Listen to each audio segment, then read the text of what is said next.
Sebelumnya, orang Israel melihat di depan terdapat Laut Merah yang terbuka.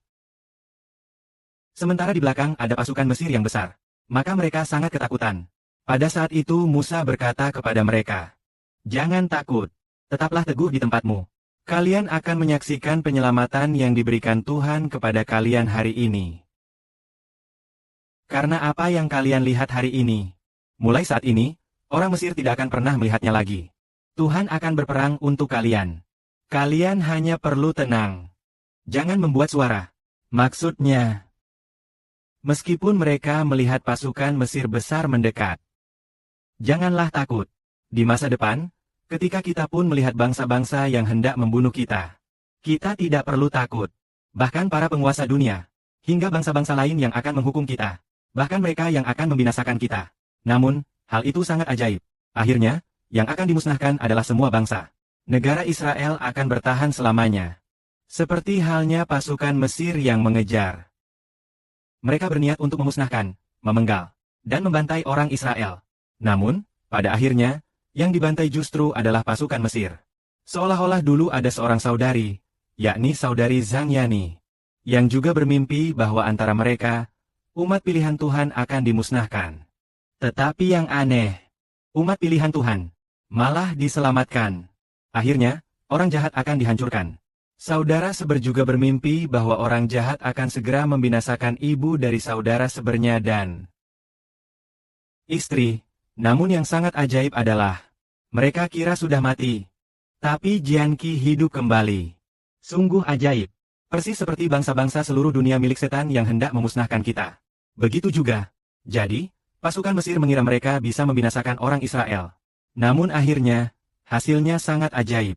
Tuhan menyediakan suatu mukjizat kekuatan yang besar, yang memisahkan Laut Merah, dan menghancurkan pasukan besar Mesir, serta kavaleri mereka, yang kemudian dihukum habis-habisan di dalam Laut Merah. Lalu, apa kaitan peristiwa ini dengan masa depan? Peristiwa ini adalah milik perjanjian lama. Lalu, apa yang diceritakan dalam perjanjian baru? Yaitu tentang bangsa-bangsa yang membenci orang Israel. Kemudian, mereka terus berkumpul. Kemana? Mereka berkumpul di tempat Hamikidon. Di sana, mereka berkumpul untuk melawan Tuhan dan pemukanya. Pemuka Tuhan itu mencakup Tuhan sendiri serta seberha. Tentu saja, ada juga seorang saudara lain yang termasuk pemuka, yakni yang mengurus urusan mereka. Tuhan dan pemukanya. Seperti pada zaman dahulu, ketika Tuhan memberikan segala kekuasaan kepada Musa. Sebagaimana Tuhan berkata kepada Musa, "Kenapa engkau memohon kepadaku? Perintahkanlah orang Israel untuk maju. Angkatlah tanganmu ke laut. Pisahkanlah air laut itu." Orang Israel kemudian masuk ke tengah laut, di atas tanah yang kering. Mereka berjalan sampai ke seberang laut untuk melihat. Aku akan mengeraskan hati orang Mesir. Maka mereka ikut turun. Demikianlah, aku akan memuliakan diriku melalui Firaun dan seluruh pasukan serta kavalerinya. Sehingga kemuliaan itu dinyatakan. Ketika kemuliaanku dinyatakan melalui Firaun dan kavalerinya, orang Mesir akan tahu bahwa aku adalah Tuhan. Demikian pula, dengan tangan Musa, Laut Merah terbelah. Orang Israel menyeberang. Sementara orang Mesir dengan berani mengejar.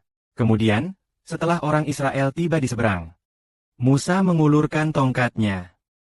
Dan saat air laut kembali, kavaleri pasukan Mesir pun tenggelam.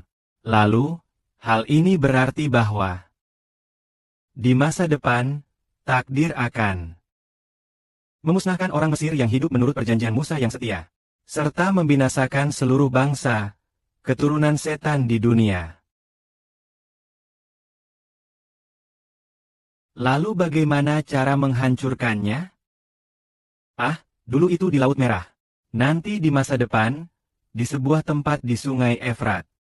Tempat itu disebut Harmagedon. Saat itu saudara Israel akan memimpin tentara dari surga.